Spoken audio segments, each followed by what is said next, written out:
main session. Yes, so yeah, Carl, can you tell us, just to catch people up, really about how to use Zoom? I don't know where people are in terms of Zoom, and just a bit, do you get them onto the online meditation timer as well, or I can do that?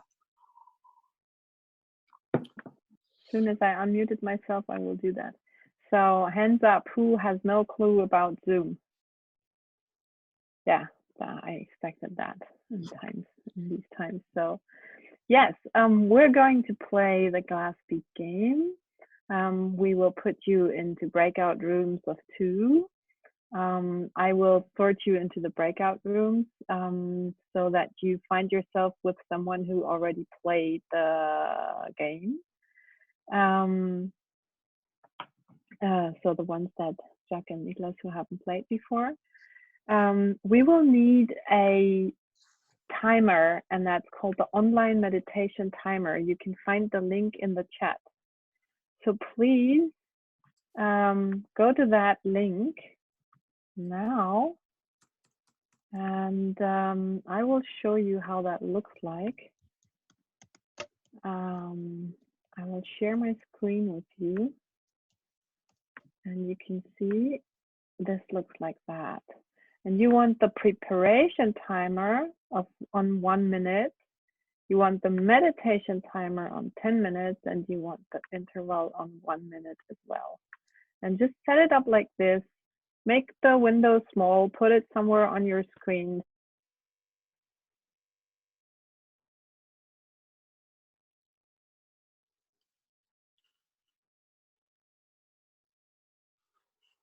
Just to say, Car, when they play, only one person needs to run the timer, not both of them. So can I also clarify something? Because I mean, I can make the timer window small now in this room, no problem. But in the breakout rooms, I don't think that works. I was not able to do that in the breakout room. So I have a feeling the breakout rooms might be formatted slightly differently, and this window minimization thing doesn't work. I could be wrong, but I think that's the case. Car? I think we lost Kaha. She looked like she froze at the tail end of her. she's host actually, so we're going to have to wait for her to return. Just a minute. I mean, listen, worst ways it means we just have to see little tiny thumbnails of each other, and the timer is big. But yeah, I'd be curious to know how to minimize the time, make the timer windows smaller. I mean, I think for people on just on a phone, I think it is more problematic. And the thing to do, if you're once you find yourself in a breakout room with another person, hopefully one of you might be on a computer and the other one on the phone. I think the one who's on the computer, if they run the timer, it's a bit easier. If you're on a laptop or a computer, it is less than ideal. We will have a dedicated timer, but we've just got to get a web developer to do it. If you know someone who's whiz, tell us, because we're desperate for it, really. No? Yeah, I had the same issue with last week, that for when I shared the timer, I could only see it very big and it minimized me, but then when we tried it the other way around, it actually worked, and we were both, I think, working from a computer, so I'm not quite sure what the glitch is there. I think maybe it's just playing around with it. Yeah. So we really have lost Car. Very daring. She's really good at sitting still and quietly. I know. Let's have a, I don't know if I could do something to help her, actually, because she's actually taken hosting from me because she's doing breakout rooms. So she's probably running around the houses, having shut a window, trying to get back in again. Let's have a look if I can bring her up. She is there. Ah, okay. What's happening there? You don't think she's still talking? We're thinking that we. Yeah, wondering why none of us are answering her. Yeah. So. Especially given it was so enlightening what she was saying. I don't know where she's gone. I mean, she's. Oh, here she is. She's knocking. She got out of the room. She's knocking to come in. Don't let her in. Okay, here she comes. Well, I've gone back to being host, so I'll have to put her into hosting again. Nope, she's gone again. Ah. No, I'm here. Oh, there you are. Where are you? Here. Okay, I'm going to make you host again, so you can exercise control. Yeah. Thank you. Let me go. Make host. Okay. Car. Awesome. You have the bridge, Car. Good. Where was I? Do I need to say anything more, or did you finish my sentence? I think we're all okay. We've all agreed that the meditation timer is less than perfect, but I think we're here. We're ready to go. Yep, I'll just shut the chat window for now. So I think if we can prepare ourselves, and we'll start with the meditation. Last week I messed up. So we've got Martin here, who's down there. Martin composed this piece of music, which is our meditation music. So if we just sit in our seats, just take a deep breath and let the breath out. I shall share my screen with you. We will have 1 minute's worth of meditation. And just relax into your seat. Bring yourself into the presence of the now with everybody here. And just breathe. Deep breaths. And relax.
Right, so Cara and I did a little practice, David, which I think we might do when we start our session, if it's all right with you.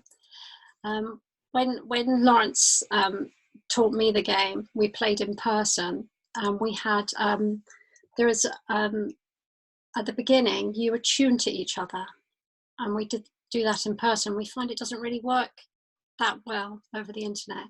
But what Cara and I practiced was getting our breathing to go into time with each other. So we were breathing in time.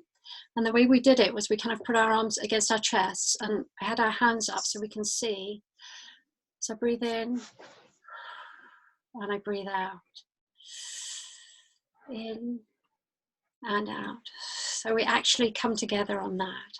So I think if we do that, I'm going to set the meditation timer, and we don't know what subject we're playing on. You're going to throw one at us, Lawrence. Yeah, but when are you going to start playing the game? You want to start straight after this attunement, or? I think straight after the attunement, you can just throw it to us at that point. Okay, fair enough. Okay, David. So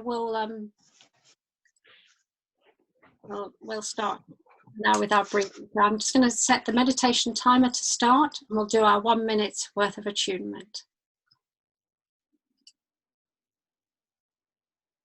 It's not working. Oh, here we go. Okay. So. We see. I don't see the timer, so I don't. It doesn't really matter as long as I can hear it later on. But it should hear. If we have time, okay. I should say time if you haven't heard it. Okay.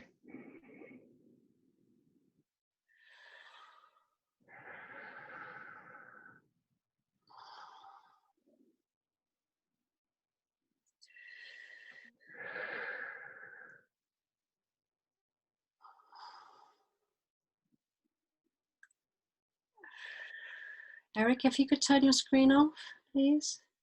Sharing screen.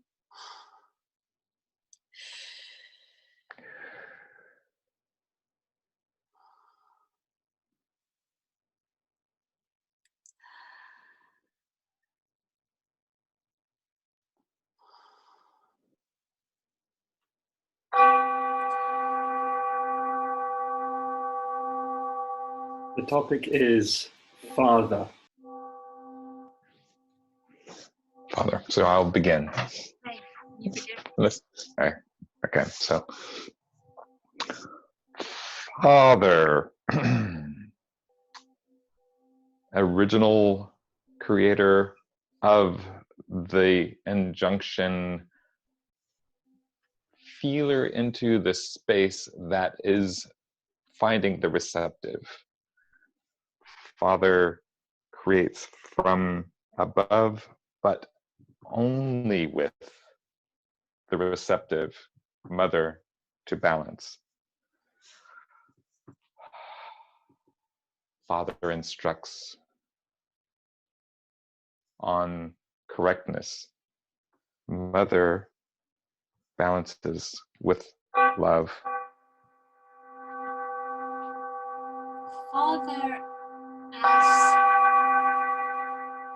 Father is the giver of rules.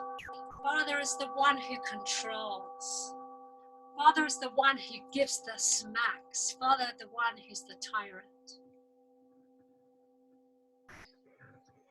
Father, the one who brings home the money. Father, the one who gets fed first. Father who's also kind and good and loving. Father who's a mixed bag. Father who is loved and respected and adored by his family. Father who is feared. Father who protects and nurtures and is kind and good.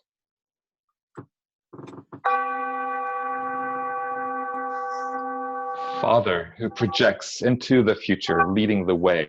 Supportive staff, rod of rigid structure from which the vine of the family entwines and grows, ever finding its way into the present moment.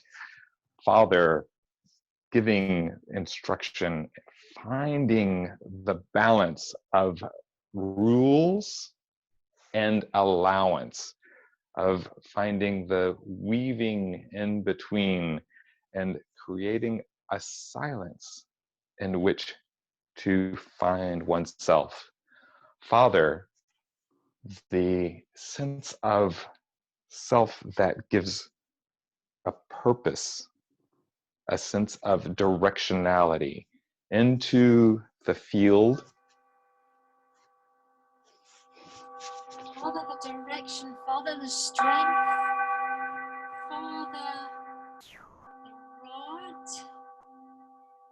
Father, the force. Father, the lawgiver. But it's for our own good, of course. If he loves us dearly, dearly, we can trust him. We can trust him to lead us if he is fully good. What happens if he's not fully good? He's just a man. Father's just a man with ordinary failings and strengths and weaknesses, and he needs our love and our support and our care. Fathers are not always all powerful. Sometimes fathers are weak and need caring for. Father, wait till your father gets home. Words that raise the fear in every child's heart. And yet, when Father does take one aside, you can hear the calmness in Father's voice. There's a sense of transmitting what is known from before, the historical, how to bait the hook, use the tool, find the way, and if one is lucky, how to cry when it's time, noticing the full spectrum, and a sense of holding oneself and releasing oneself. The challenge of finding the balance in a moment to moment release. The balance of father with daddy. Who is daddy compared to father? Daddy who we sit on his lap. Daddy who reads us stories. Who dresses up as Father Christmas and brings the toys in. Daddy who is there at your wedding. Daddy who loves his family dearly. Daddy who goes away to war to protect. Daddy who maybe doesn't come back. Daddy who becomes a figure of awe and respect and deep, deep love. Daddy who's the example of goodness and kindness.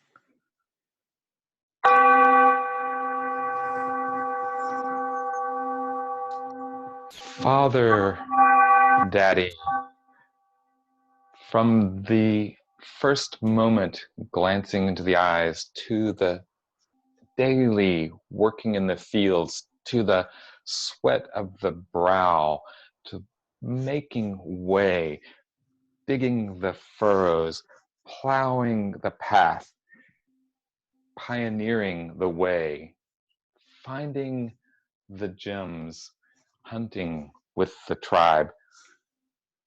Father coming home, returning, bringing back the fruits of the hunt.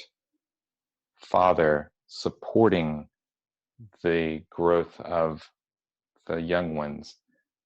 Father protecting from the outside intruders. Daddy. Father in the eternal sense. Our eternal Father. Our notions of God as the Father rather than God as something else is a projection of all the good things we imagine a good earthly father would be. We project onto an eternal Father.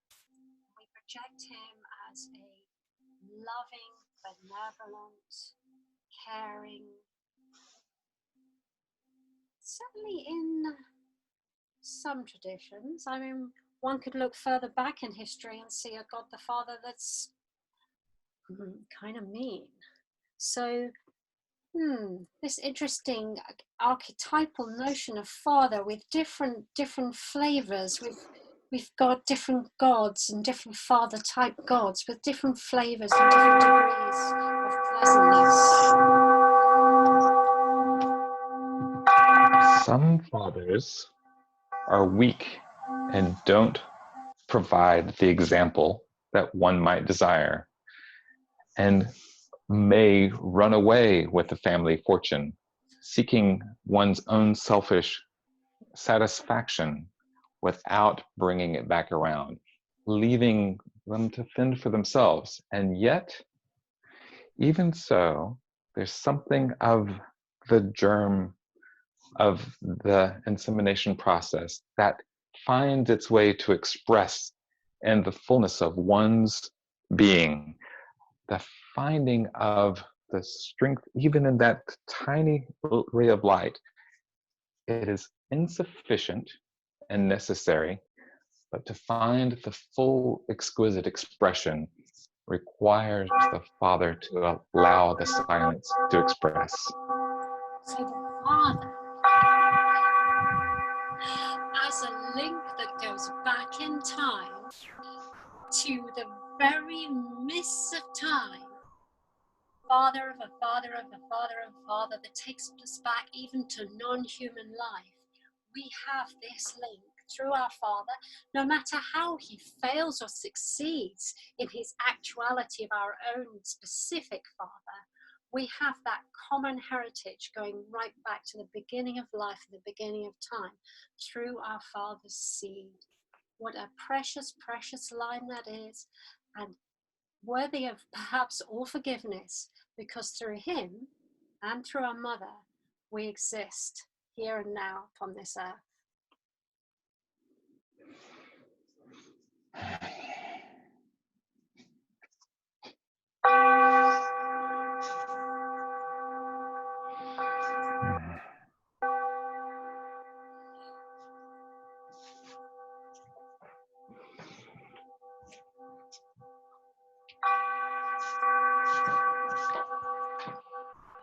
Noisy timer.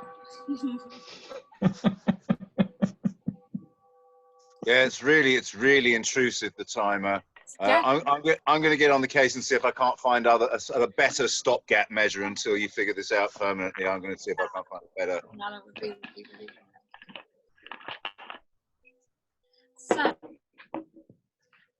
it's still ringing. It's still making a sound. Yeah, and you, Jen, especially for a good 10 seconds at the start of your turn, you were almost undiscernible. I could just make you out, but only just. You know why? I'm still sharing my sound, actually, so I'm going to change that setting in just a minute, because I think it's worse like that, because it does interfere. So so now what we're going to do, hopefully you've understood the format. It's just exactly the same format. Everybody's going to go into breakout rooms, and we give a little bit of buffer time as well to get yourself started and what have you. Play on the same subject, 1 minute turns each turn. But I think before we go into that, I think we'll probably have Lawrence just say a little bit about, because we missed that out earlier, about the good quality of play and some of the rules. Do you want to pop in there, Lawrence, and just tell people, remind people of the rules and why we do things the way we do them? Yoy. So, the ideals of the game. Number 1, avoid the use of I and you to bypass the ego and enter into distributed consciousness. Number 2, concentrate as much meaning as possible into your turn. But number 3, don't fear silence and learn to use silence as wisely as you use your words. I think that's good. Any questions before we go into our individual rooms? And build unto what you've heard, what the other one said. Yes, build on what each other says. I have a quick question. Yes. So if I was doing this and I was getting into the flow with you guys, then I pretty quickly would have drifted to mother and wanting to discuss all of mother's characteristics. I can tell that. So is that allowed, or do we strictly stick with father the entire time? Lawrence, you answer that. The initial topic is a portal into the ideosphere. Once you're inside, you can go wherever you want. Goes where it goes. Okay, Martin, you're going to go. All right, then. See you soon. Yeah. Nice to see you. Maybe next time. I will go to bed. See you guys. Great music. Thank you. It was beautiful. Thank you very much, Martin. Okay, so we're going to split up into rooms now. Have we dropped down to an odd number? No. Okay, so Just do a 3.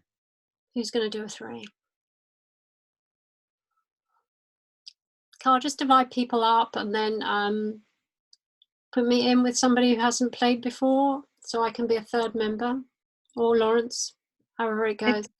I've set up everything up to now, and I can put Joe with David now, and then it's only me left. I'm left over. But I could join somewhere.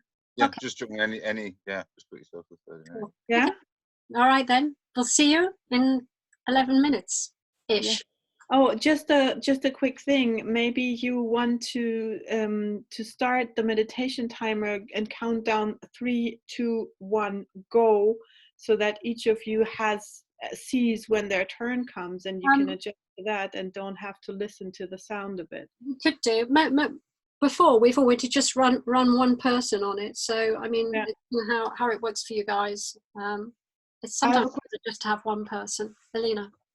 Just before we get split up, if we're in the 3, does it not make it 15 minutes? Oh yeah, good point. I think, to be honest, I think if it's 3, you just go over 9 minutes and one person gets an extra turn. So you just turn round the 3 of you in the 10 minutes. I think we'll have to do it like that. Otherwise, we're out. That'll be fine. Or you do 12 or so. Okay. Everybody ready? Okay. Enjoy. Thank you.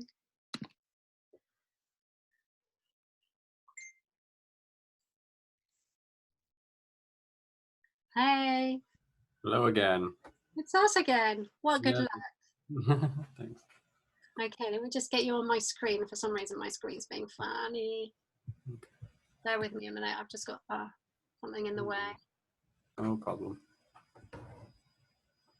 Okay, let's. Do you have your timer up already, or shall I pull it up? I have my timer up, so I'm happy to go with it. So yeah, so we'll do our breathing together as the beginning, Mm-hmm. and I'll just start it now. So.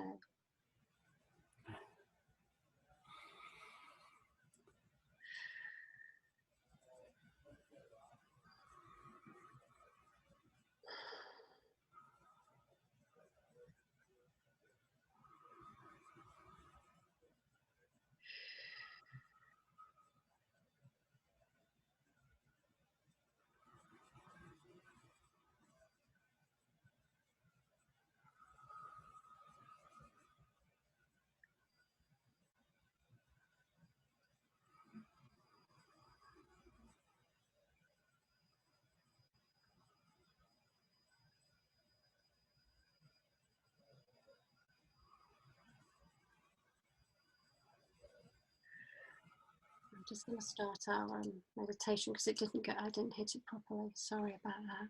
No problem. We're going to stop just 1 minute early. Okay, so would you like to go first? Sure. Have we started? Okay. We've started. I'm going to stand up because I can kind of, I don't know, I kind of think better when I move. Okay, no problem, no problem. Fathers, daddy issues, big daddy, the person who punishes, the person who provides, the masculine that is not a person, but this pervading, patriarchal, providing, pivotal decision maker that brings us to safety and pushes us to our edges of what we are willing to permit until we go our way. The father as decision maker is an interesting concept, because as human beings we know full well that everyone makes decisions for themselves. So where did this notion, where did this cultural pattern that the father makes the decision come from? Did it come from the superior strength of the father? Was it because the father is more aggressive and will naturally take that role? Or is it something that's happened in a far more cultural sense? Certainly there's some understanding that in the hunter-gatherer societies, the father was not this powerful decision-making, but part of a team, partnering with his female partners. Father was initially the useless one, in the sense that he cannot give milk to the babies. Instead, we had to find something for him to do, so we built his muscles up And we sent him out away from us. Stop bothering us while we feed this baby and nurture this life. So we instead, go, bring us some meat. And then fathers, groups of fathers, the hunters, they came together, and eventually, spending enough time together, they said, wait a minute, we are bringing the meat to provide these others with the nutrients. Without us, they cannot make this milk. And so we became, and in our quest, that they sent us on, it gave us our muscles, it gave us aggression, it put us in touch with our instincts to capture. Possibly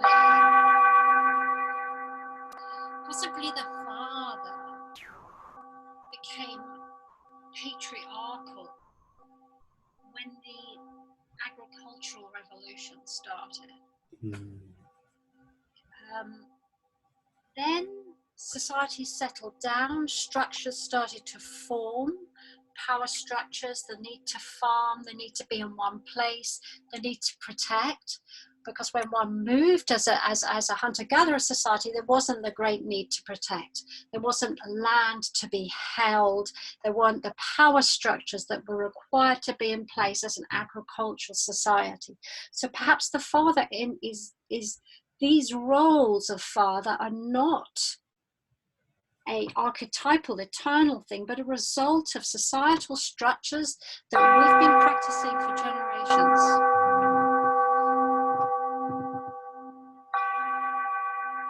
Father time. The father has time on his hands. The father is not taking care of the children, so the father does something else. And the father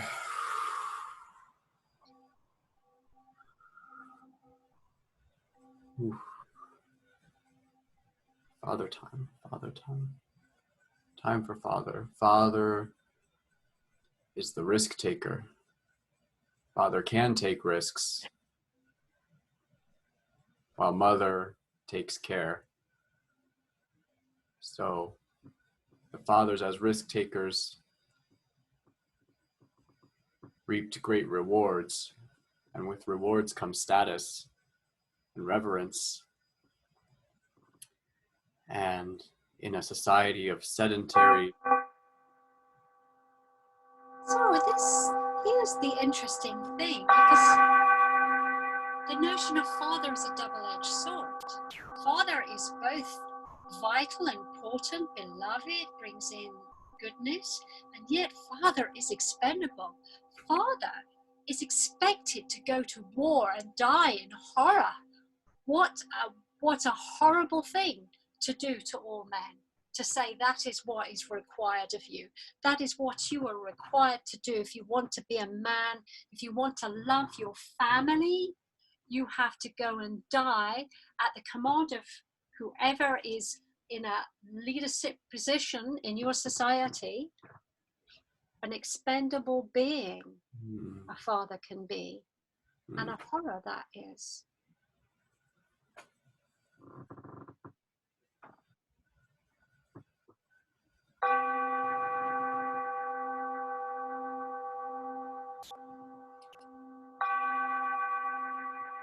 Father is eternally free. He can zip it up and walk away, and yet father is eternally burdened because he is expendable. And he knows this duality all too well. He is tortured by the cosmic burden, the irony of his existence, that he is both necessary and completely unnecessary, and thrown away, his body riddled with bullet holes, his back broken in the fields. And so he resents bad father resentment. So what of the women who in their belly will bear men whose eventual place is to be a father? What of those little boys? How are they raised? How are their expectations on those little boys? Can we change these cruelties, these expectations of strength, expectations of aggression? Can we carve a new type of father, a new future, something more rooted in what is fair, what is real? Can fathers be encouraged to meet with their gentleness, which is there? It's never not been there. Can that be enhanced? Can that be grown? Can that be celebrated? We must stop sending our fathers off to die so they can be fathers to those who will become fathers, and not leave it to the mothers to become fathers, because the mothers are mothers. And when the mothers must become fathers, they too bear the burden of the father, that is resentment. And they look at their child and they say, "You're just like your father." As they see the child and they see the father in the child's eyes, and they feel that pain, and they see everything about the part that they lost, the part that is no longer there, that they now must fulfill, and they are spread too thin. And so they make the boy, the father. They make the boy grow to the father before he even has children. And so we have now this duality of within the child. So we need new partnerships between our mothers and our fathers, a gentle sharing of roles, a wonderful overlapping of roles. So we're not dividing one to the other, one set of strength to one and none to the other, weakness to one, none to the other, but a beautifully overlapping, supporting, sensitive to the individual characteristics rather than the gender.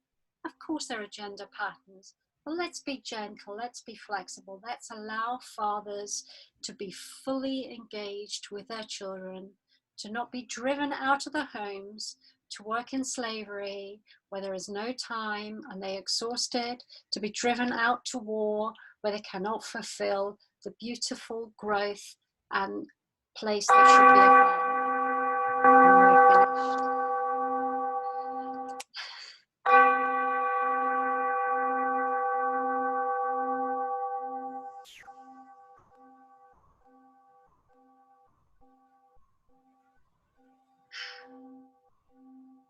It's a difficult subject. Yes, it is. And it's difficult. It's good not to get personal, but it's there in the background. I think it is. Yeah. Oof. Yeah. And they told me that's where I was playing. I was like, oh my gosh, no. Yeah, that's a heavy one. Yeah. Wow. I think you discovered some stuff. Yeah. Yeah, it's quite surprising. Yeah. Right. How many topics are there? The topics are as big as the world. Oh, I thought someone said there was like 24 or something. We have 24 main topics that we're starting on. Oh, okay. And then we've got some mechanisms that we're designing to allow each topic to have focuses and to play in different ways. And then we also, sometimes if we're doing research into some things, some of our players are researching things, we will actually play specifically on some themes for their research or our own personal research. So you can actually, if you've got something happening in your life and you want to explore it, it's really useful to invite people to come and play a game. If you have something in mind, I'm really happy to help you and friends to play a game. I don't know what your area of work is or what have you, but that's interesting. Thank you. Yeah, I often wondered if there was some sort of game like this that allowed for this kind of free flow of thoughts, and that's quite interesting. Wow. Right, shall we pop back. I'm going to leave the breakout room. We'll go back into the main room. That's good. And Thanks. we'll see what we can share. Yes, thank you. Thank you.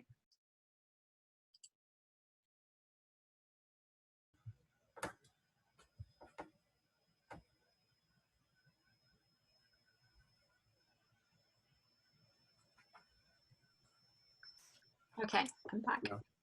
Although I should actually, let me mute and then I space button to talk. That's right. It works much better that way. Yeah. So if someone walks in, then Mhm. just copy. Yeah, the space bar doesn't work for mine. So I think there's different versions going on of Zoom, because I feel a few people said it didn't work for theirs also. So Oh, okay. Oh, that's good to know actually, because if I tell people to do that, yeah. oh, I'm so embarrassed about that.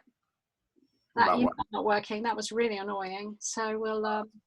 Did you pick it up from? Are you on the Signal group? Is that where you get it from, or Facebook? Where's your? I got it from the Signal group. So I had it on my phone, but I subscribed to it via my phone, and then they sent me an email, and I opened the email on my computer. So I think, yeah, I think it wasn't that hard. So.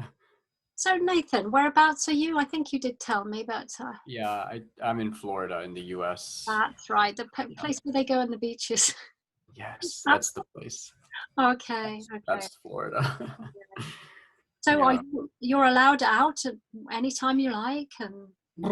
Well, we have a stay-at-home order, and but you know, I go out for exercise, to go for a walk on the trail here, and I see people, but everything is closed more or less except for the essentials. So the only time people are really meeting is you know, in the grocery store, but Yeah. but you see people like having like barbecues in their front yard or something, or like like having kind of like a meeting of their neighbors and stuff, which is Okay. you know, We have people arrested here for doing that. really.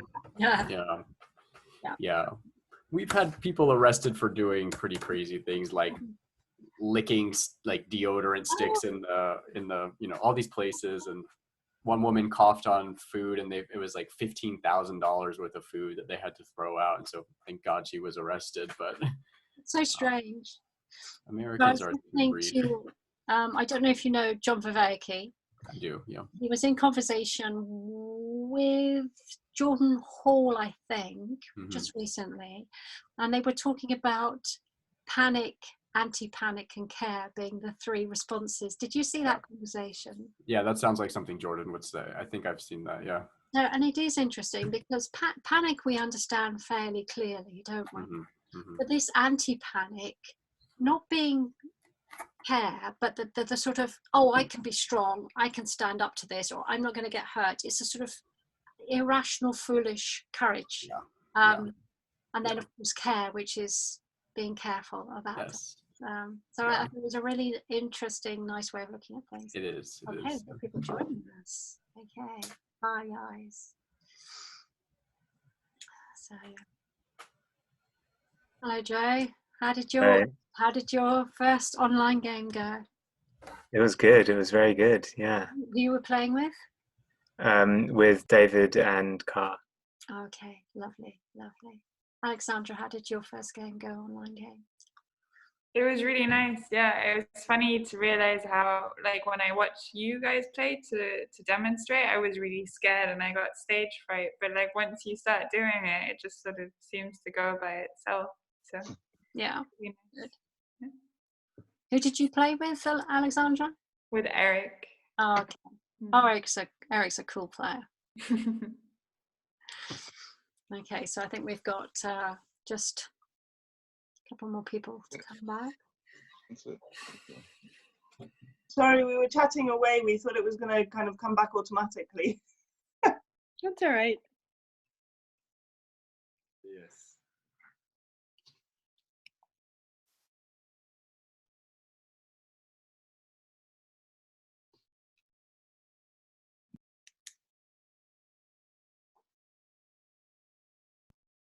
I think we're all here, right?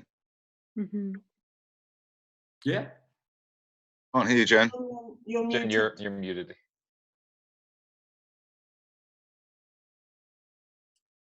So we're now going to ask everybody to return their beads. So you went out and played with a little topic, and you came up with some ideas were bubbling between the two of you. Now we invite each player to contribute what they thought was the best idea that emerged from the conversation. It doesn't have to be what you said, it could be what the other person said. And I'm going to take them all down, I'm going to type them all down, and then I'm going to mix them all together. And then I'm going to throw it back to everybody at the end of the session. So Elena, could you start? What about you? What do you think? Okay. We found it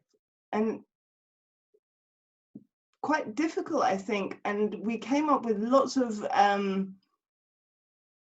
alliterations. It came up almost naturally. So father, function, fickle, fallacy, phallus, false, false faith, fertility, father, friend, foe, forward, figure. There were so many F's around father. It was quite a language-based exchange, but there was a lot more going on as well. So I'll maybe throw it over to Jacques as well. Yeah. So two things resonate with me, and I think the alliteration is one part of it. Like father is so embedded for me in Christian prayer, so somehow I started to chant a bit and give it rhythm. And the other part was fathering as a verb, and what does it mean?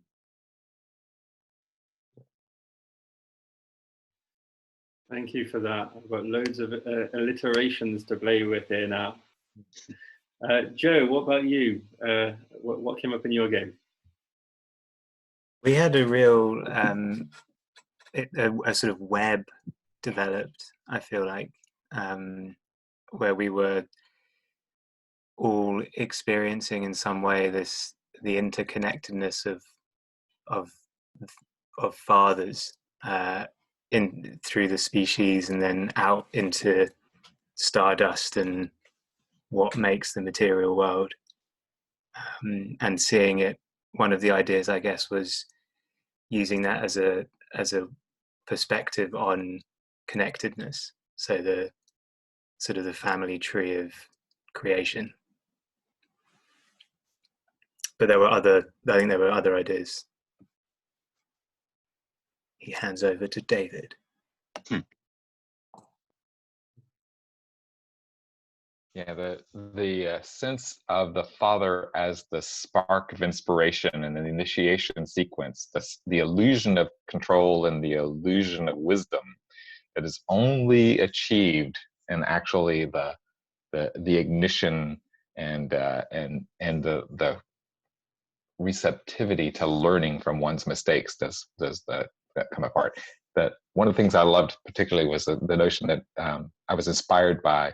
I think Joe, to notice that the 10 trillion twinkling lights that are the inspiration far off in dark night, but up close, the daytime star of the father-son warmth and fills the sky. So it was just a beautiful contrast. Beautiful. Thank you for that. I think that was Carl. Yes, Carl.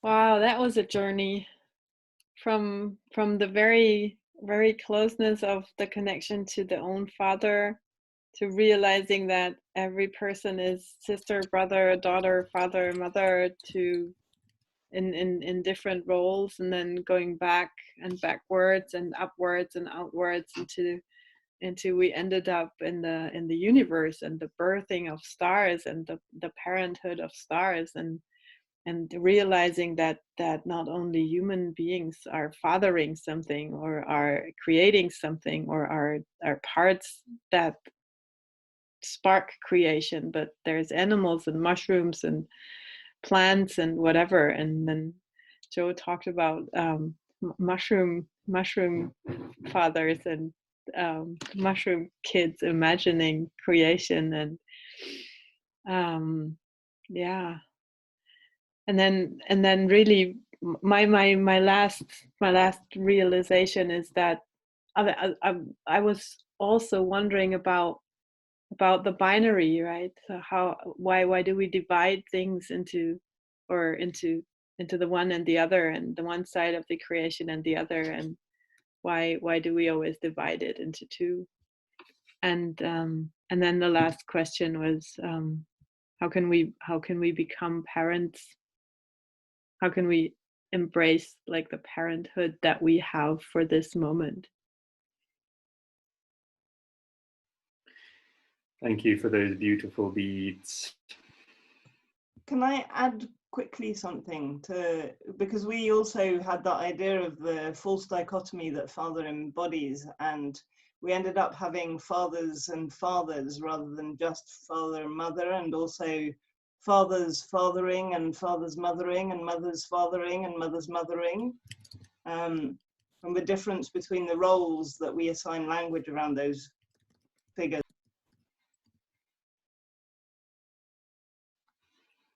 Beautiful. Alexandra, how was your game? It was great. It was a lot around the idea that a father's ability to father depends on who his father and who his mother was, and the woman that he chooses to be the mother of his child, and how her mother and how her father was.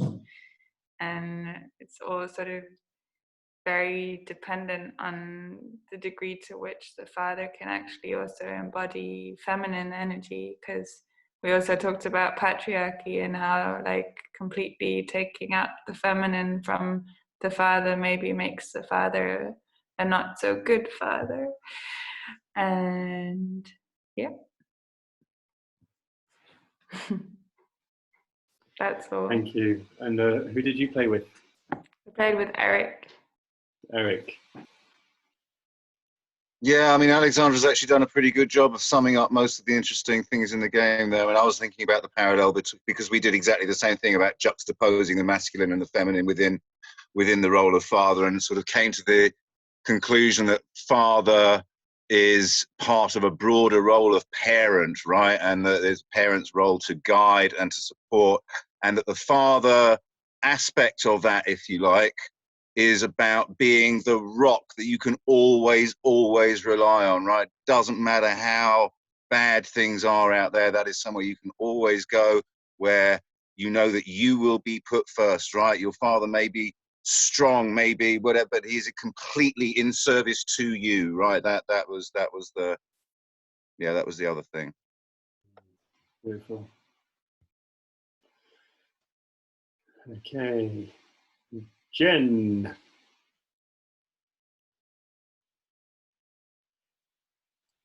I played with Nathan, and we really try to unthread cultural ideas who fathers are, and historically perhaps why they've got all these expectations on them, and I think in the end our conclusion was, well, it wasn't a conclusion, but we kind of discovered that fathers were under a great tyranny of expectations, of the expectation that they would go to war and die, and somehow they were less than a full being if they weren't prepared to do something like that. And that fathers had all these, even with the workplace, where they are taken away from their family and basically forced to work terrific hours, and of great loss to themselves and to their families. So we found a tyranny was against men, which seemed very sad and unfortunate. And we also had this, perhaps some of the solution was to have a much broader overlap between the role of the father and the mother, where we have this flexible overlapping a relationship going on that wasn't these two divided separate things, but had this flexible, according to personality and being, that they could work together in a warm and supportive way. Nice. What about you, Nathan? Yeah, that was kind of the main message there.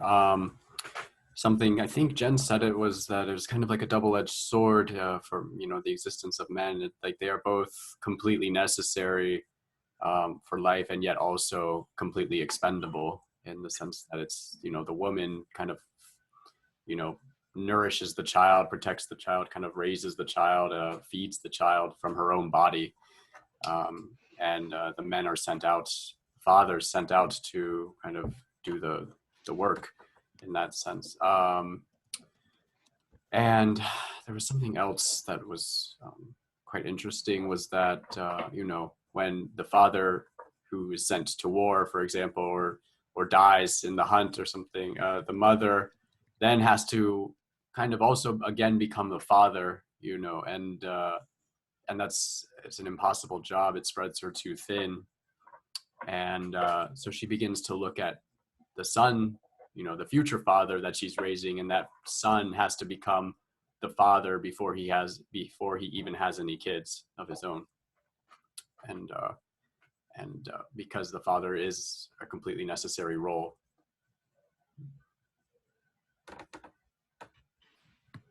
Great, thank you for those delicious beads. Nicholas, we played together. How was your game? Yeah, I mean, first of all, this is the first ever game, and that was fucking insane. Whatever that was, I still feel the energy going through me. It's crazy. It's can't wait for the next one. But for me, what's still stuck, or what stuck with me now is the sense of father being this figure that brings wisdom through time, in the sense that it's a feeling that we can all relate to, right? Like and it's this universal, which I think is really cool and really powerful. And then what really stuck with me is the fact that when we started talking about more like history and tribalism, and how we have these, or like men maybe have these fatherly like instincts from there, and then if we scale those to modernity, that it's like how are you trying to do that for the whole fucking world at this point, and that just doesn't work. And so he's trying to do the right thing, but he has flaws just like everybody else, and we have to and then the solution is to come together with the feminine again, right? And that the future will be a lot more feminine, which I love. So yeah, I don't know, that stuck with me. Well, I say fuck the father. The father should fall to the floor and beg for forgiveness.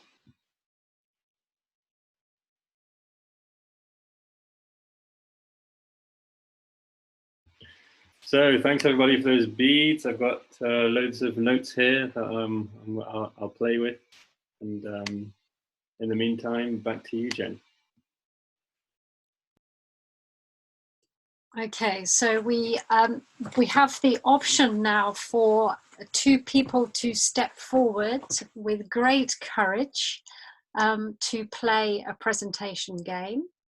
If we don't get two people step forward, we could break out and go into our separate rooms, but I think it would be really lovely. I wondered, Lawrence, if we should give people a little advance warning as to subject matter rather than just drop it straight in. What do you think? No, says Car. Yeah, no, I think it's better to just jump in. It's better just drop it in. Okay. So do we have two willing players to step forward and play? If you raise your hand, if you are willing to step forward and play.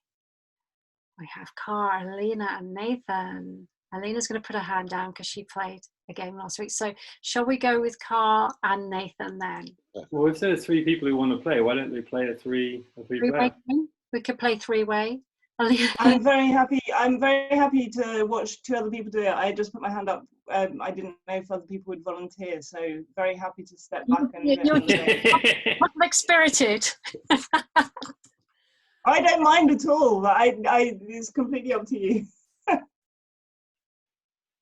Yeah, we'll let Nathan and Carl play then. So what we will do is, Carl, will you run the timer perhaps? No, I would ask David, if he's not totally done yet, to hold up his timer, because that was super helpful. Really? Even in the small window, and very well to hear. So if that would be possible, Nathan, and that would be fine for you, we can see it in the small window and we can also hear it. That'd be great.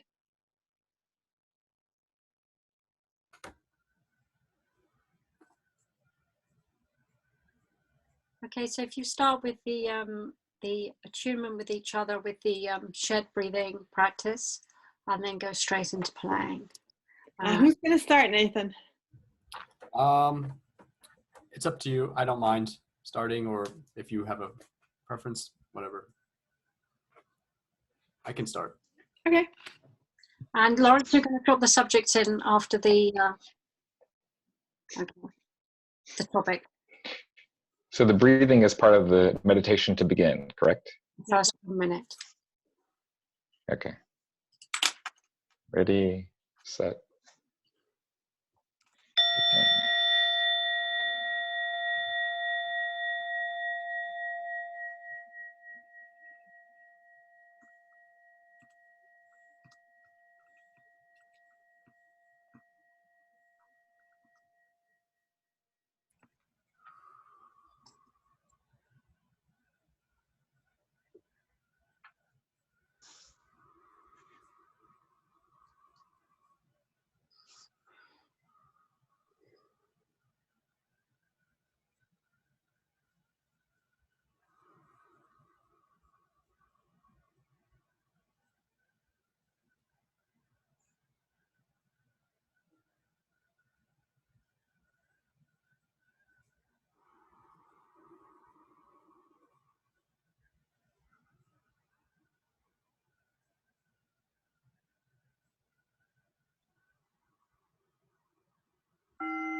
Birth.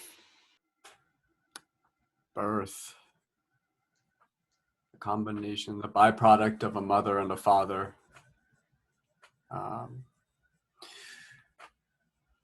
Everything was created from birth. Birth is as old as the universe itself.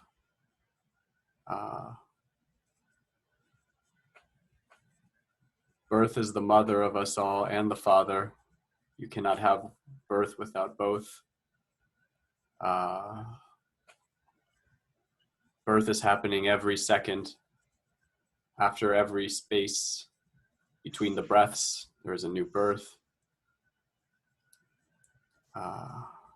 Every thought is birthed, and the universe is constantly giving birth.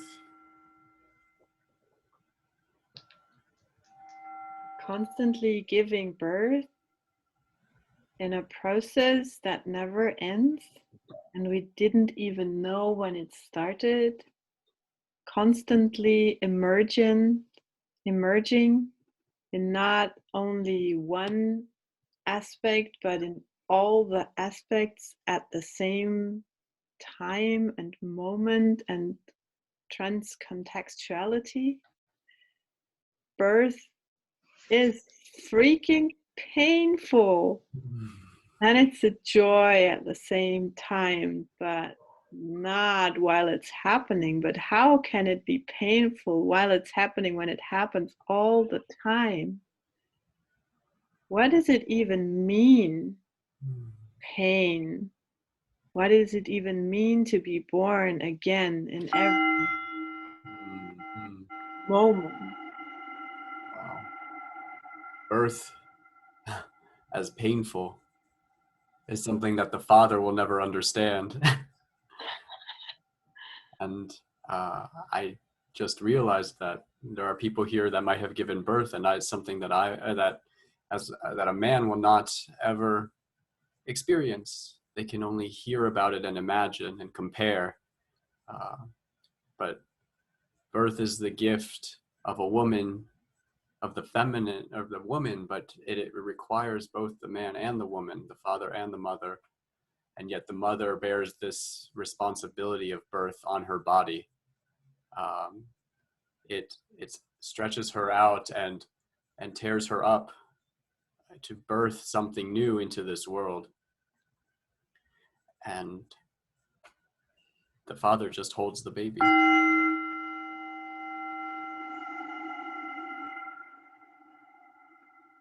The process of experiencing to give birth as being only in this one sex, biological sex or gender, is only one of the human perspectives. Look at what Seepferdchen do. I don't even know the word seahorses in English. Mm-hmm. But the seahorses, the father gives birth. I wonder whether this is painful to millions of eggs at one moment underwater. Yeah. Switching to gender roles. Yes. Birth is really assigned at birth. Interesting. Interesting that we assign things at birth. And yet, what if we didn't? We don't necessarily assign things at the birth of thoughts, the birth of relationships, the birth of art, the birth of a moment. And yet we assign things at birth. You are this, you will be that. From the gender to the occupation to the type of personality. We are assigning at birth. What if we didn't assign at birth? What if we just let the birth be? Who the fuck are we to assign anything in any moment? Why can't we just let life be born again and over at the time and just wonder and stand in awe and watch the unfolding of we don't know what is even unfolding. What is it? Who are you? I don't know who you are, and I'm just standing here witnessing you being born in every moment and us all being born in every moment. This is what's meant to be birth. And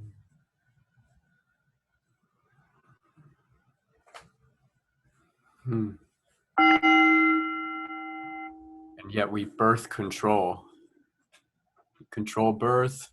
We have built buildings for newborns, and yet we have businesses surrounding these buildings and so we are further and further trying to control birth.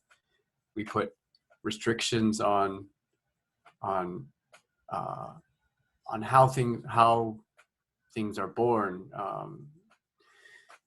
and birth is renewal. Birth is constant renewal, and I need to push that birth out. But if we have to push for it to be born, otherwise the thing might die. Or would it? If we die, birth will continue without us. Someone else will pick up the mantle of birth, giving birth, adding their life force to that thing being born.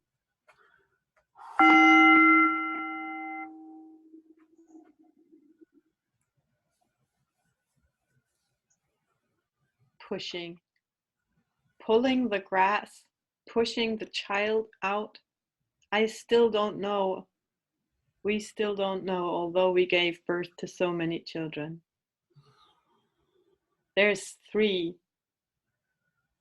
that I have given birth to, and I am going to use this here now because it is part of the ongoing process, and I still don't know whether they needed to be pushed. I still don't know what needs to be pushed at all. I don't want to push. We want to see things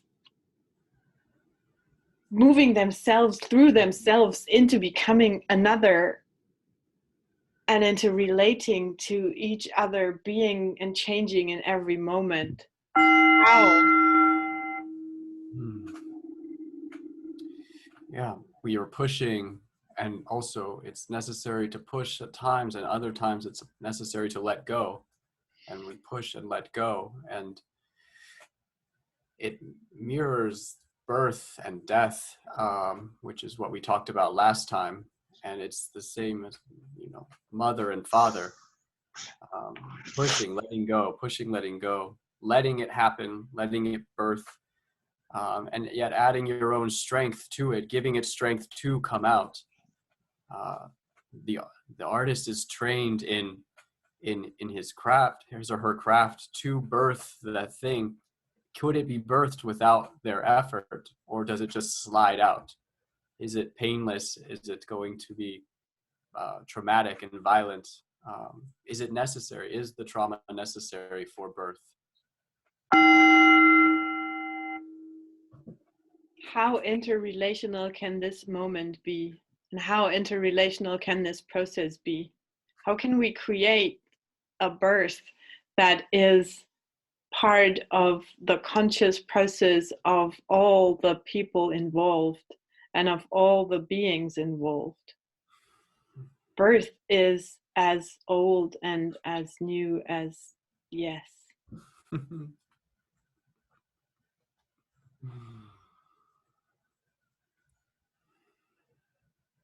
As old and as new as yes.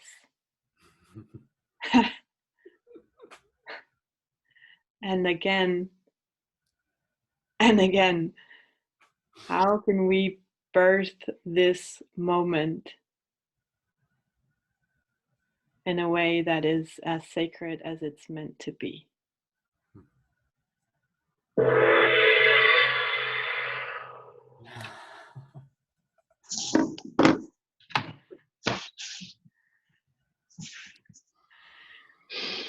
Thank you, Nathan. Thank you. Wow. Thank you for asking all the tough questions. Wow, that was beautiful. Thank you so Yeah. much. That was great, guys. Thank you. Difficult subject. So we're going to have to pick up on this. And Car, if you can put us into our rooms. Yes, I can. Guys, I'm sorry, I have to go.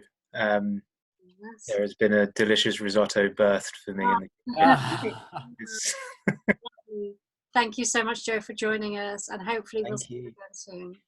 Definitely, I'll be here next week. And to add to the topic, I told the other guys, but my brother's wife is in the process of birthing at this moment. Wow. Hey. Live updates.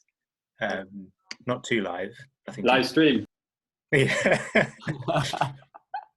Very exciting. Anyway, I'll catch you guys next week. Take care, Beth. Bye, Joe.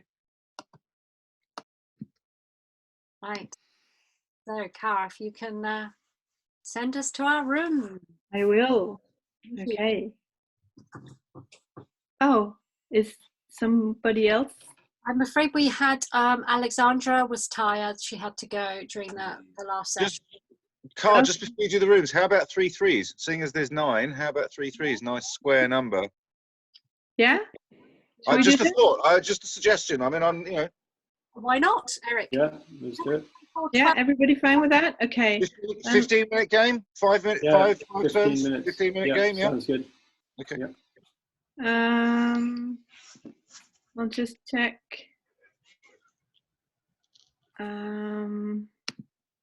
I can put you up there and you up there, and you stay with us.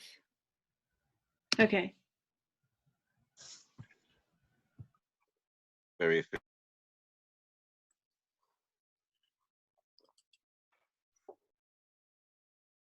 Oh, I'm with the two experts. Damn. I don't know about that. Fresh blood. You, Lovely. yeah, I loved your impact for the first game, so I can't wait to see what we discover this time. Okay. So, David, shall we go with your timer, seeing as it seems to work rather well? And so if you set it 1 minute for the start and then 15 for our playing, and we'll change it at 1 minute. So, yeah, I was thinking, like, why do we need to see it, right? I mean, it's all like I was just hearing it, right? I didn't really care about seeing it. yeah, I think hearing it is fine for me, really. If you, David, you can Very stay good. at your desk if you like, and if someone goes over, just say the word time, and we'll hear you, and we'll know that we're out of time. I think that would be lovely. Very good. Very good. So We'll do that. Start with our breathing. Okay. And who would like to start when we come out? Do you? I could start. You can start, David. I'll start. All right. Yeah. Very good. All right. Very good. Starting the breathing.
Birth is the start of some new transition.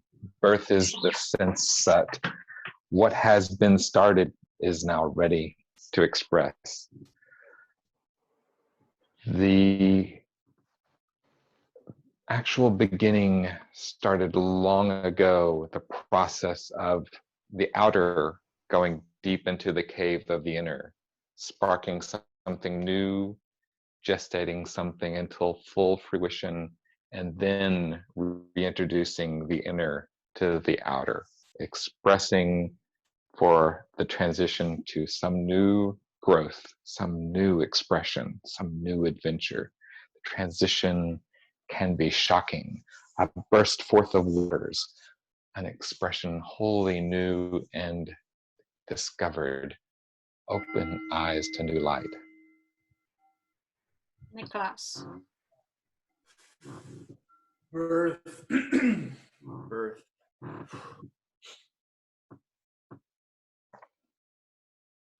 Birth is a combination.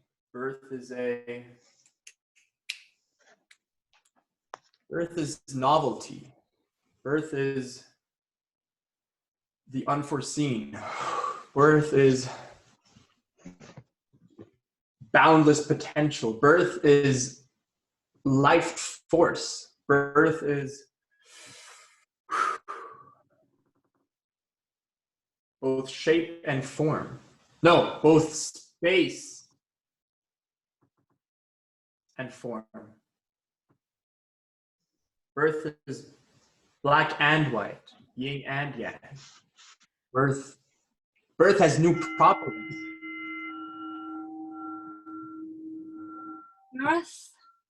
Birth as the possibility of everything new, and yet a reconfiguration of all that has gone before. It is a rejigging, a reforming into new, and yet harking back to what came before. Birthing is like a constant reopening of possibility again and again and again. And birth has its end in death, which is part of the full cycle of constant renewal, constant reappropriation, reimagining, reforming, re-engaging. Birth is the realization of novel conception, new ingredients coming together as never before, weaving into something uncontainable, which must burst forth and take new shape into existing space, filling the void until it must find release, at last giving expression to that which was only once a twinkle, allowing this moment, the pause before, the sense of contraction and expulsion into something new and divine. As Kunta Kinte said, behold the only thing greater than yourself. Birth is birth is the universe surprising itself. Birth is the universe going, whoa, I did that? That's awesome, man. Like birth is birth has so much beauty as a fundamental property of it just being birth, you know? Birth is birth. The universe was birth. That was the uber birth, but it's made all these mini births ever since that uber birth. What is the birth that is happening now? How many births are there left? Does it ever stop? Whew. Birth.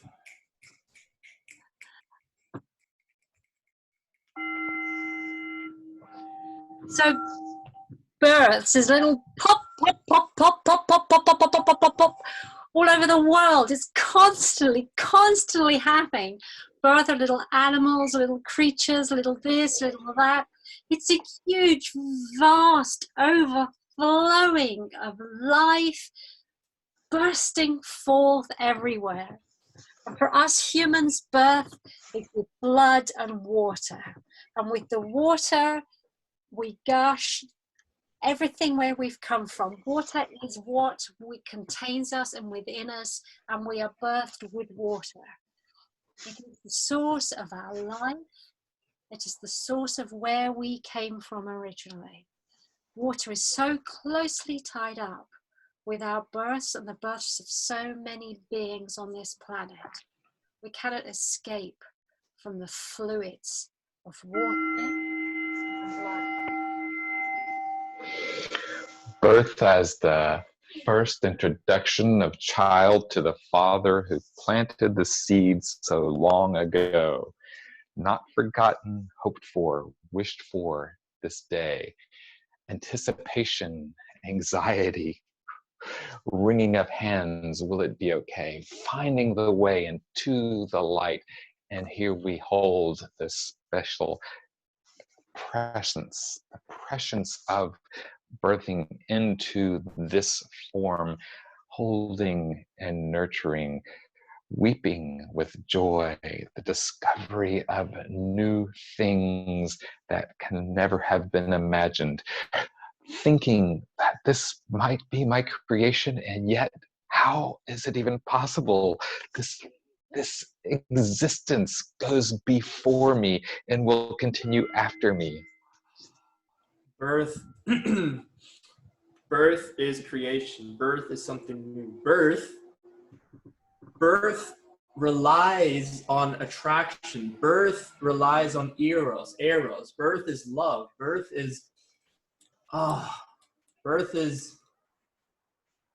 needs attraction. Attraction is what drives the universe. It's the two sides coming together to create something new. And these two sides can be as big as anything, or as small as anything. Size doesn't matter for birth.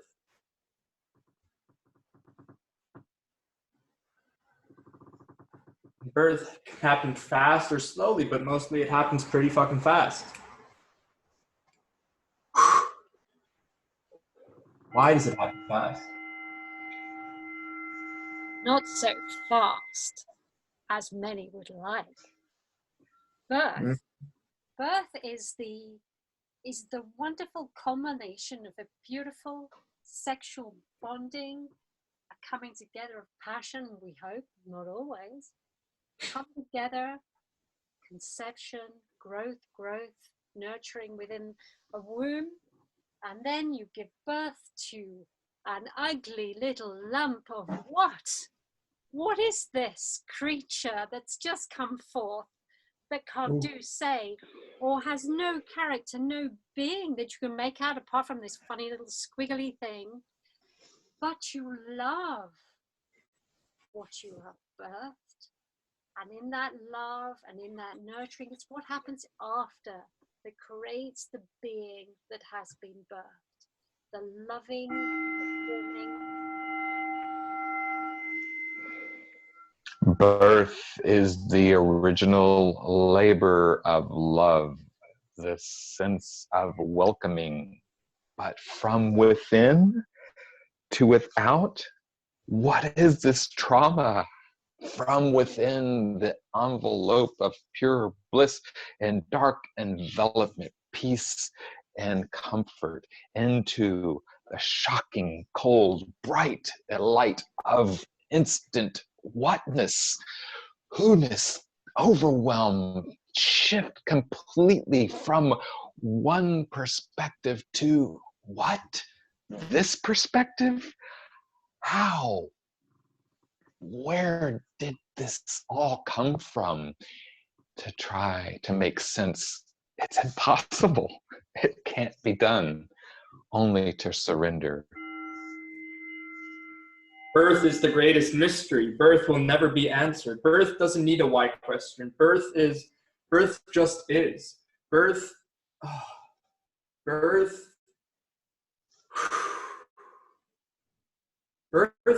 a baby is fucking ugly when a baby comes out, but we love it. Why do we love the ugly? What is this? Why? And birth is, it's not ugly because what even is that ugliness? That ugliness is, it's not ugly. It's beautiful, but we don't recognize it at first. That's what makes it ugly. So our word for ugly is just a way of, is it just a way of, is it a different word for novelty? No, there is something else about it. But what is that?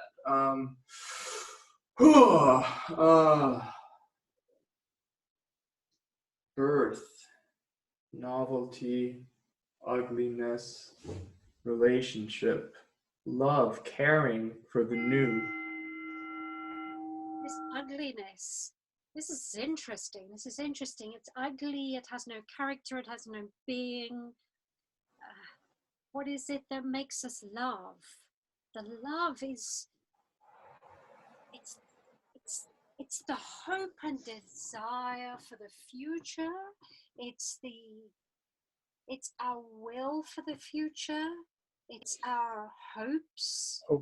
It's our our notion of our own eternal nature, in a way selfish. Perhaps it's the birth is the me that is going to continue when I die. It is our gift to the future. It's our arrow that we pull back and let that arrow fly into the future, go where it may, be what it may be. It is what we have shot, go beyond us. To fling oneself into the unknown, from which, where did we become, where did we start, and now to continue, where will we end up? Where is the final finish line?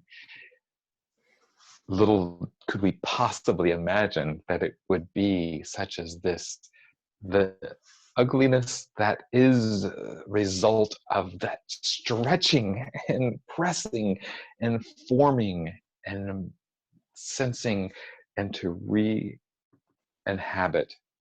this new self, this new fullness, this new joy, expressing forth novelty, the combination of father and mother, the cells which recombine to create the structure and form. And birth is everywhere. Birth, you see birth everywhere. Do we by building, by creating technology, by using technology to birth the novel, and thus creating more technology to birth more of the novel? Where's this going? Is there a telos to all this?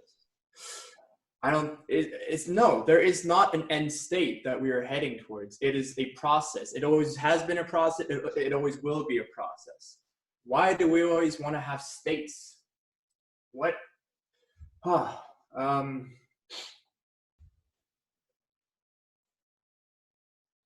By discussing birth, you start seeing the beauty of the universe everywhere you look, because everything is a creation of ours. Do thoughts have the same property? Their experience of birthing, of being birthed and being part of the birthing race, whether or not we have given birth ourselves, we recognize the creative process of humanity. We use the term birth to apply to so many different creative things that we do. And as we birth ideas, as we birth technology, as we explore our own biology, as we look into how we can alter things in the future, we may well be birthing new kinds of being. We may even need to alter our own design so that our children who are birthed will be different and better and stronger. They may have to cope with new environments on the face of our planet, which is changing, and we may need to interfere with.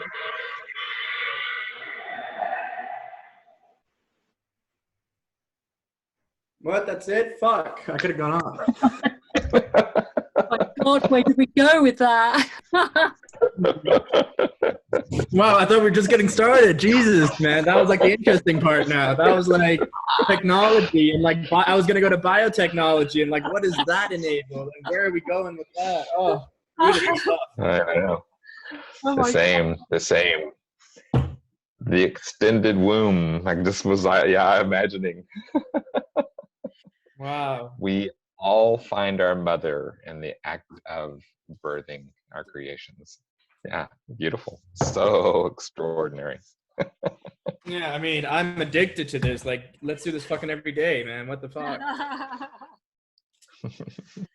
I mean, wow. Wow. It's a good game.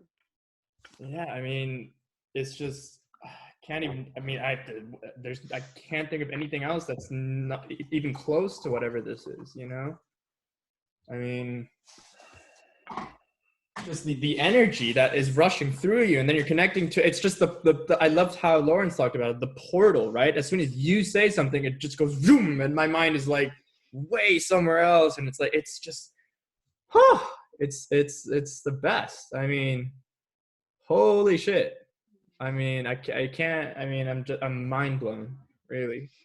I mean, we got to make an app for this thing, or we got to like have a WhatsApp group and just like send each other voice messages the whole fucking time, like about what this. Just go back and forth. Yeah, Nicholas, we do have that. So there are different ways of playing. So you can play.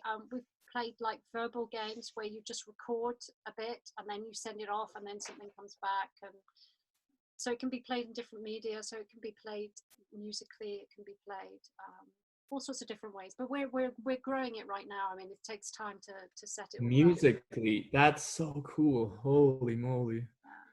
I mean, I can just imagine like, you know, going out into nature, going out on a hike or something, and then you just want to say something, and then you don't know what, and then something comes back, right? And it could be anything. It's just like, oh wow, guys. I mean, this is whatever this is powerful stuff. I don't know what it's doing to my cognition, but it's good. Whatever it is. For sure, you know, Nicholas, I don't know about David, but I think it's it's actually starting to change the way I think. It's a Yeah, very same. mental How many of process. these have you guys done? This is our third online games, but I've been playing the games for since last year. How long have you been playing, David? Since about 3 months ago. Okay. Yeah, so not I mean, long. so you know what? So have you noticed any changes by doing this regularly? It definitely gives a much broader a capacity to explore and welcome the unknown in a very different way. I love the contrast and the different expression. I've been on the Stoa calls as well, so I'm really enjoying a lot of what the discovery process is, and the Glass Bead Game in particular has a way of instantiating a flow state that a dance, an inclusive dance in the we space that is like, oh my word, it's so, yeah, you're right. It has it's energizing and yeah, conversational flow, right? I mean, have you thought of doing this on the Stoa with Peter? I think Lawrence sent an invite to him a few days ago. He hasn't responded yet. Wow. Yeah. Awesome. So the other thing I found, I'm much less opinionated. It's really good for me not to use and my, although I obviously come with my staff, but I can put it out and I can say things that that are not my opinion. So I can explore stuff that I wouldn't say in normal conversation because I wouldn't want to own it as my own, but I'm able to explore it in this kind of co-space. So it's a safer space to explore stuff that maybe is to leave your kind of restrictions behind. Yeah, but in this space right now with you guys, it's like the extreme version of that. And then in your daily life, you can't be doing this all the fucking time. So it's like, but it's still running in the background maybe, right? And you have this experience, so you can start playing more in your daily conversations perhaps, and throw some nuggets in there and see how it lands with the other person, and then start playing the game even though they're not fucking playing, like they don't know that they're playing the game or something like that. Sure. Yeah, I mean, it's really interesting. I mean, kids as well. I think I was obviously we're under a lot of stress here. I've got 2 adult daughters at home. A little bit of stress was going on, and I was able to suddenly say, "Oh, hang on, guys." And I just stepped out of myself. It was like almost a physical thing. Okay, step out of myself and say, hang on, this wasn't right. And we kind of sorted it. I was able to make this kind of step back thing very, very easily, which perhaps in the past might have been much more difficult for me. So it really has helped. Shall we go back to the main room and see if people are there? We can continue chatting once we're there. all right, that was awesome. Thanks, guys. Really. thank you.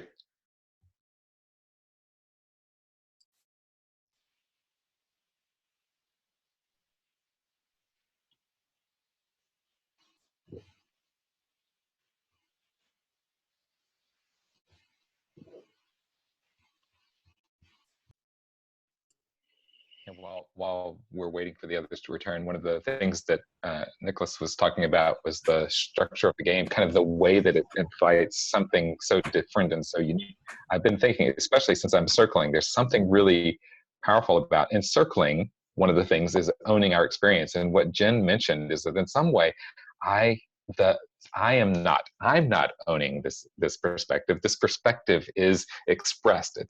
There's a freedom. The form of the game provides a context and container that allows expression of things beyond my own perspective so beautifully. Right. Car, are we still missing 2? We're still missing 3.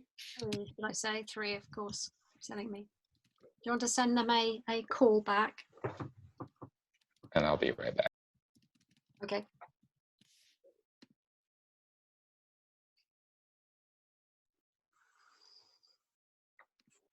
I've sent them a message. Lovely. That's great. It was interesting that we kind of played on birth after father, There's quite a bit of overlap going from one to the other. Mhm. Hello. Hi.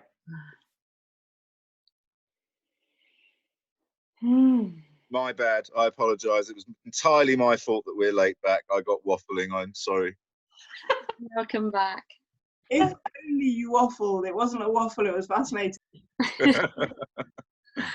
I tell you what, shall we start with you, Eric? Then let's hear, seeing as you're in flow, let's hear some of your feedback for this. It was a really interesting game, and so it started around the idea of birth being a beginning point, right, and a sort of moment from which things unfold, and then we cycled around the idea of the push and pull, which came up in the presentation game, featured quite heavily, and the idea of expansion and contraction, oscillation being something to do with birth, and pain. Also, we cycled quite a lot around the notion of pain being a part, you know, like a necessary part of birth in some way or another, but didn't really get a huge amount of clarity on it. But it was definitely a notion which had some legs.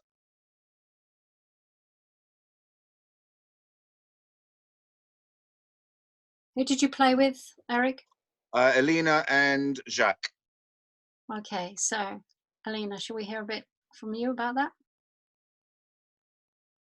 Yeah, it was quite nice because we'd started this new synchronization, and because we ended up talking about the oscillation of birth and how every birth affects everything around, the beginning of a new story that affects all other stories, and this kind of synchronization of breath and how everything affects everything else kind of came into play, and seemed to be quite a nice way of bringing it back round to how we'd actually also played the game.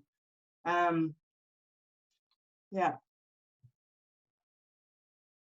Yeah, that's also one of the interesting parts that stayed with me, is this interrelation between whatever is born and whatever it is born into. So the moment a being comes into the universe changes.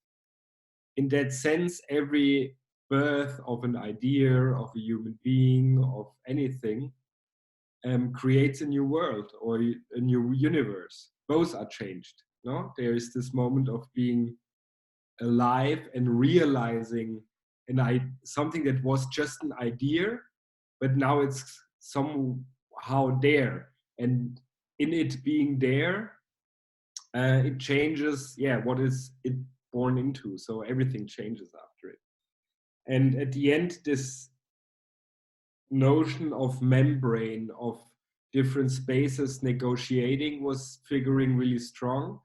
And I like the idea of, or that resonates with me now, this negotiation of spaces. If something needs space, something else has to give space. If I contract, something else needs to expand. So it's always, and there's this contact point that we hold, or this contact space. Thank you, Elena and Eric. It was really enjoyable. Thank you for that feedback.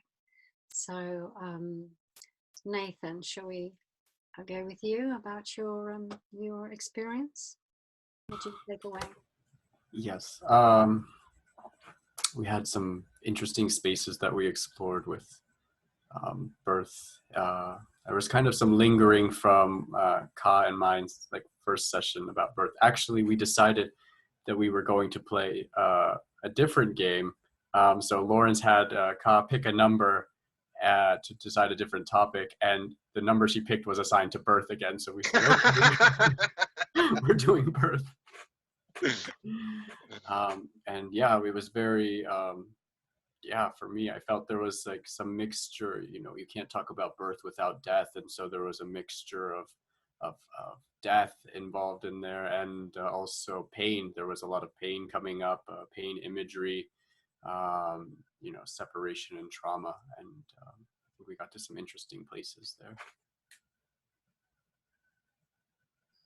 So, Lawrence, bit of feedback from you, perhaps. Birth.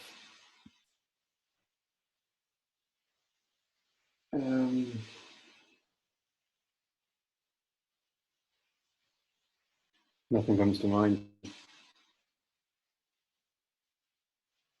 Okay, Car, how about your reflections? There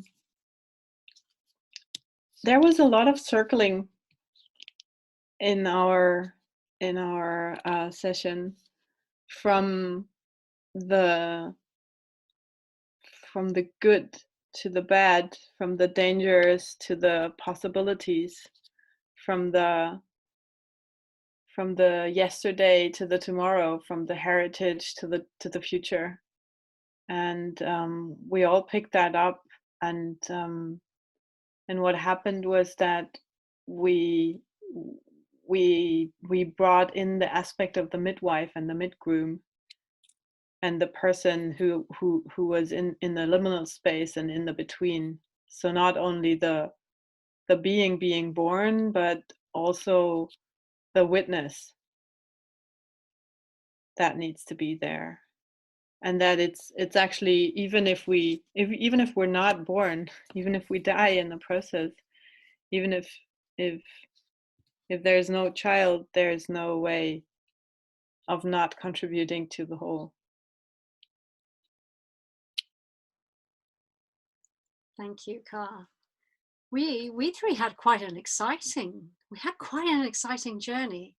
And we covered so much. So I'm just going to say one thing about my kind of takeaway was that the birthing was we talked a lot about the ugliness of the birthed creature and the hopeless uselessness of them compared to the love that we feel, and it was kind of our all our hopes and dreams, and immortality was contained perhaps in that birthed ugly squiggly little creature. So I kind of that was a very interesting theme, but I kind of would like Nicholas and then David to kind of say, because we did so much. It was great.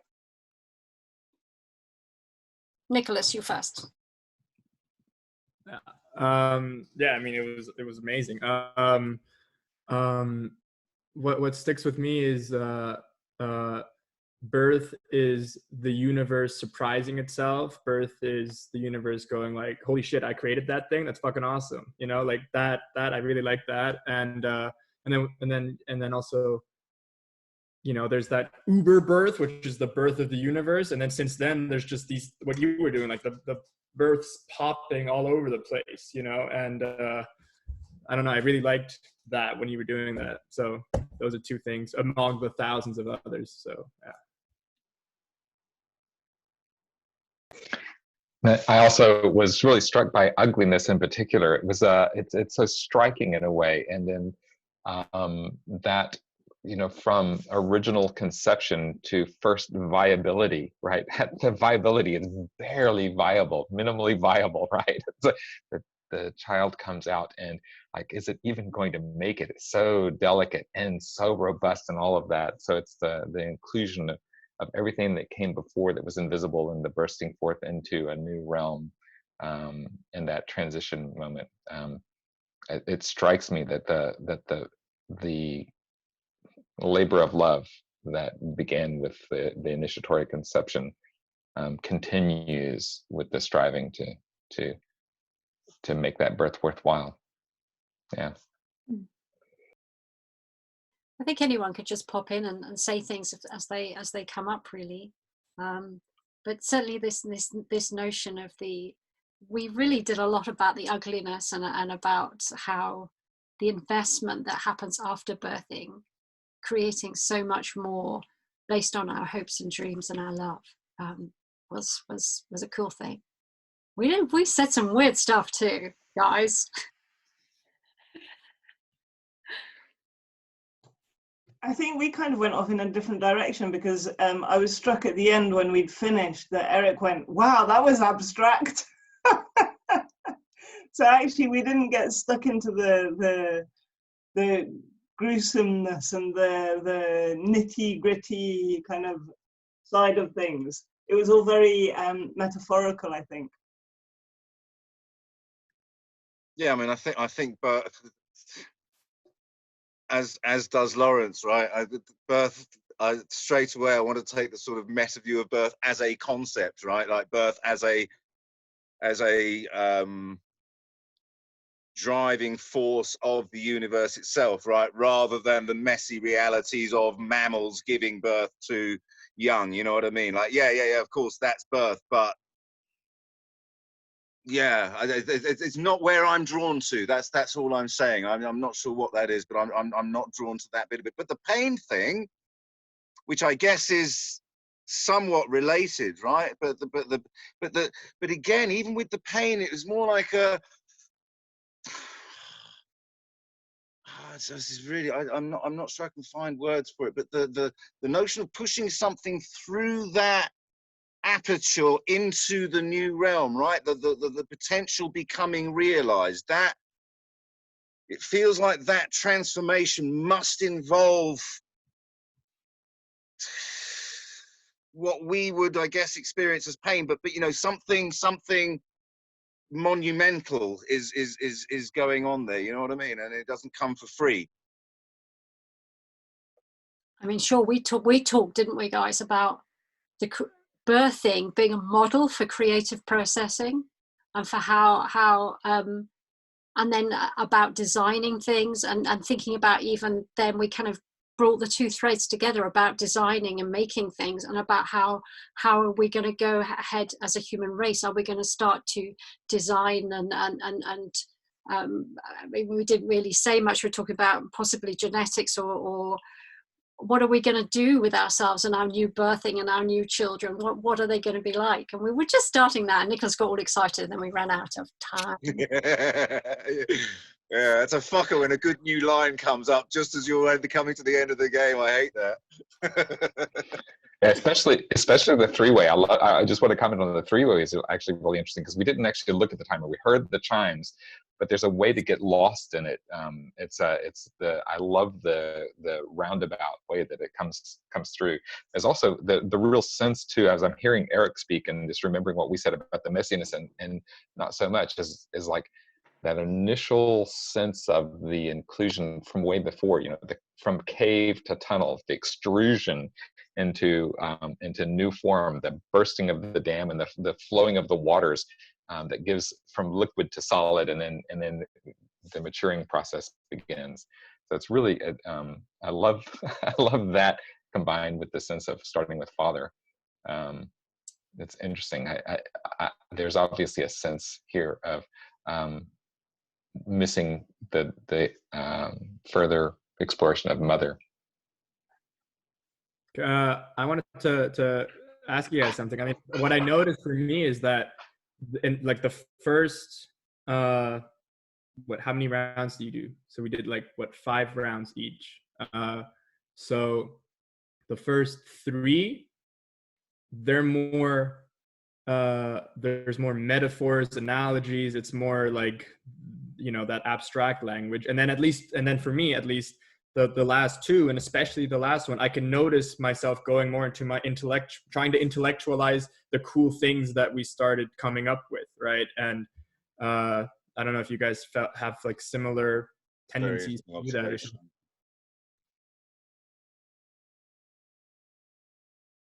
Yeah, sure. Just I'm just going to give anyone leave to leave if you wish. Our time's up. I'm actually probably going to stop the recording, but we just carry on chatting as long as everyone's happy to chat, really. Don't forget that I've still got I've scribed something here, which I've still got to scribe. Yes. Oh, well, shall we hear the scribing then before I stop the recording? Let's, or do you want to continue a little bit longer? What's the vote? Can I just ask Nicholas something very quickly? I'm curious. Did you feel the same thing in the 2-player game, that the last turn or 2 was a more of an intellectual thing and less of a? Did you feel that in the first game as well? Yeah. Okay. That's I think that's a really interesting observation. I don't have an opinion because I hadn't actually known, but I think it's something worth perhaps being aware of. It's a good point. Yeah. No, I think it's super interesting. I've been doing a lot of like breathwork stuff lately, and you just become aware of this energy flow, right? And you can like direct it, and and you just notice it in others, and it's just I'm just always, I have so many Zoom calls, and the power, like the stuff that goes on through Zoom, how is this even possible, right? It's like, it's crazy. It's really weird, but it's so cool at the same time. I love it. So this is my new like favorite game in the whole fucking world. Thanks for the invite.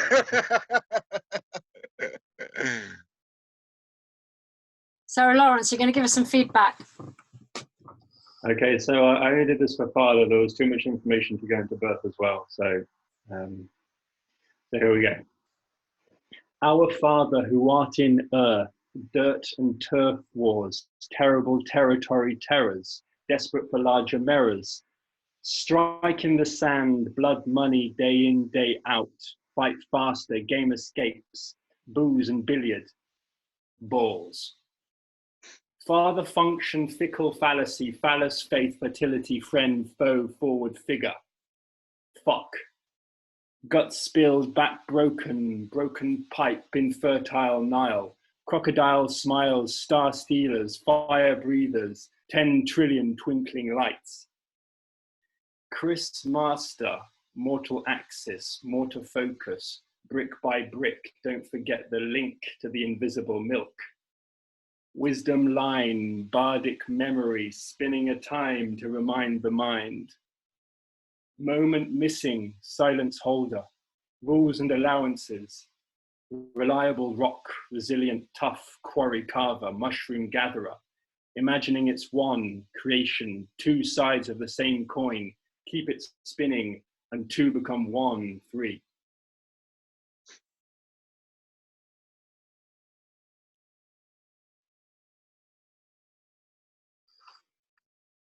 That's lovely. Raw too. So I think you can unmute yourselves. I'm going to stop the recording and we can just have an after party.